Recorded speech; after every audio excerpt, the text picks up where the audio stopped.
المزاد اللي هنتكلم عليه ده مزاد عربيات مرسيدس بي ام فولكس تويوتا. 29 عربيه، العربيه لوت، عربيه ترخص. اي حد ممكن يشتري عربيه بالبطاقه الشخصيه. بتجيب كراسه الشروط من الهيئه العامه للخدمات الحكوميه بالجيزه، تكلفتها 400 جنيه. العنوان بتاعها 7 شارع الدكتور محمد حامد فهمي الدق الجيزه. تروح تجيب كراسه الشروط، تروح رايح عامل معاينه في مطار القاهره. العربيات دي جمرك مطار القاهره، وبعد كده بتنزل على العربيه او 2 او 3، يعني بتحط البادجت ليك. لو العربيه دي ما رستش عليك تدخل على العربيه دي وتحضر مزاد يوم 12 مارس 12/3/2024.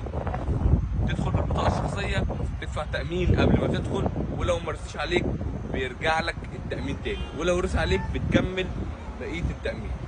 العربيه لوت، العربيه ترخص، اي حد ممكن يشتري عربيه. عربيات 9